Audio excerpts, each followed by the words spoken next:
ये उतारो ना, तो मैं सुन नहीं सकता हूँ क्या बोल रहे हो तुम। हाँ डॉक्टर साहब, ये कि पहली बात ये कि हमने इंजीनियर्स को सुना थोड़ा सा, हालांकि आपने भगा भी दिया था। परेशानी है, परेशानी लोगों को ये है कि कोई बिजनेस करता था, कोई काम करता था, वो आज परेशान है। कहते हैं कि अलग अलग तरह की एजेंसियों की वजह से परेशानियाँ आई। क्यों ये कर रहे हो, कैसे कर रहे हो, ऐसे माहौल में क्या करें? देखिए, हम लोगों को सबको इकट्ठे मिलकर इसका हल निकालना है। अगर हम इसका हल नहीं निकालेंगे तो यहाँ पे बर्बादी ही रहेगी। आप देखिए, ये यूथ आया है, ये खुद अपने पाँव पे खड़े हैं, ये चाहते हैं कि इनको एवेन्यूज़ मिलें। उन एवेन्यूज़ के लिए हमें तलाशी करनी है। वो अगर हम वो नहीं कर सकेंगे तो ये जो ड्रग्स का यहाँ पे कारोबार शुरू हो गया हमारे यूथ में, ये बढ़ता जाएगा और हमारे लिए बेहद सख्त मुसीबतें आगे आने वाली हैं। इसलिए मैं अपनी तरफ से भी और जमात की तरफ से भी कोशिश करूंगा जितना हम इनकी मदद कर सकेंगे, इनके लिए वो एवेन्यू खोल सकेंगे। और पार्लियामेंट में भी हम कोशिश करेंगे इसको उठाने के लिए कि गवर्नमेंट ऑफ इंडिया भी इसकी तरफ तवज्जो दे कि जितने इनके लिए एवेन्यू खुल सकेंगे उनसे हमारे बच्चे भी बच सकेंगे और हम ड्रग से भी निकल सकेंगे। सर, अभी परसों बयान आ गया गवर्नर के मुशीर का कि ICDS के मुलाजमीन को, कई मुलाजमीन को निकाला गया, और अब ये कहा जा रहा है कि वो मुलाजमीन गलत लगाए गए थे और पुरानी सरकार में, खास तौर पे आपकी सरकार ज़्यादा रही है। सीधी सी बात है। देखिए, मैं आपसे बात करूंगा, हमने लोगों को नौकरियां दी कि वो ज़िंदा रह सकें। हमने कोई उसमें ये नहीं कि कोई करप्शन की हो, कि हमने पैसा लिया हो।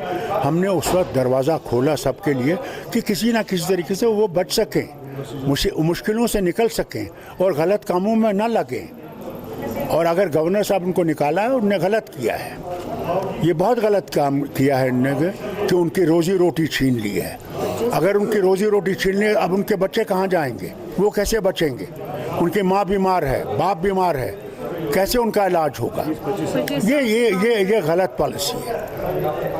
इनने तो हमसे 50,000 वादा किया था नौकरियां लगाएंगे, कहाँ हैं वो 50,000 नौकरियां?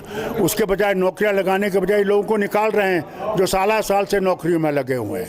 ये गलत है और गवर्नमेंट को इससे बाज रहना चाहिए। मिलिटेंसी लिंक्स निकाल रहे हैं, या तो फिर अगर वो जुड़े, अगर यही करते रहेंगे तो मिलिटेंसी को ये दुका नहीं सकेंगे, ये और बढ़ जाएगी और इनके लिए और मुसीबतें पैदा हो जाएंगी। सर, डिलिमिटेशन की ड्राफ्ट आ रहा है आपसे। देखिए, अभी हमसे कोई बात हुई नहीं उनकी कि कब आ रहे हैं, कब बात करना चाहते हैं। कोई भी मुझे ऐसा मसवदा नहीं आया है। सर, आपके पास आपसे कोई बातचीत नहीं हुई है? नहीं, अभी तक कोई बात ही नहीं हुई है। वो जब आए थे, हमने उनसे पूछा, उन्होंने कहा ये तो प्रिलिमिनरी चीज़ है, क्योंकि नहीं तो मेंबर पार्लियामेंट्स को उसका हिस्सा लेना है, उसमें बैठना है हमने, मगर हमसे अभी तक कोई बात नहीं हुई है। डॉक्टर साहब, मैंने आपको अभी सुना, आप बात कर रहे थे कि यहाँ पे पार्टियाँ खड़ी होती हैं। मैंने भी उमर साहब से कई बात की, वो भी कहते रहे हैं कि जम्मू में इतनी पार्टियाँ खड़ी नहीं होती, यहाँ तो रोज़ एक न एक। मैं ये चाहते हैं जनाब कि हम मुसलमान डिवाइड हो जाएं और वो अपना घोड़ा चला सकें। ये उनकी ये डिवाइड एंड रूल की जो पॉलिसी है उनकी हर वक्त रही है और आगे भी रहेगी। हमने इसका मुकाबला करना है कि unity is the only way we can defeat these people. Sir, PAGD एक यूनिटी ही थी, लेकिन ऑन ग्राउंड अलग अलग पार्टियां लड़ रहे हैं। आप किसी हद तक, देखिए, हर पार्टी का अपना निज़ाम है, बट हम यूनाइटेड हैं। जहाँ तक कि इस रियासत का सवाल है, 370 का सवाल है, 35A का सवाल है, उसमें हम सब यूनाइटेड हैं, उसमें कोई फ़र्क नहीं है।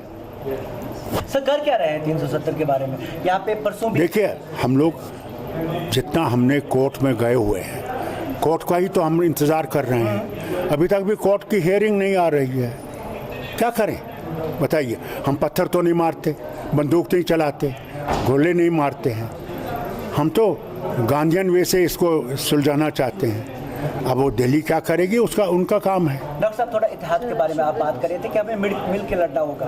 आप भी कहते रहे हैं और महबूबा मुफ्ती भी कहती रही हैं, लेकिन महबूबा मुफ्ती एक एक्सट्रीम पे है, वो सेंट्रल गवर्नमेंट के साथ किसी भी जगह कंफर्टेबल नहीं है, लेकिन आप MP भी है और आप नितिन गडकरी के साथ भी मिलते हैं। क्या आपकी बातचीत हुई होती है? देखिए, मैं आपसे कहूँगा, MP का फ़र्ज़ अलग है।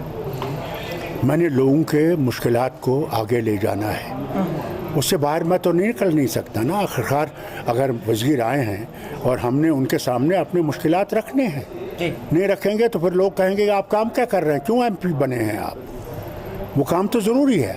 महबूब मुफ्ती का अपना तरीका है, वो अपने तरीके पर चल रही है, वो जाने और काम जाने। शुक्रिया।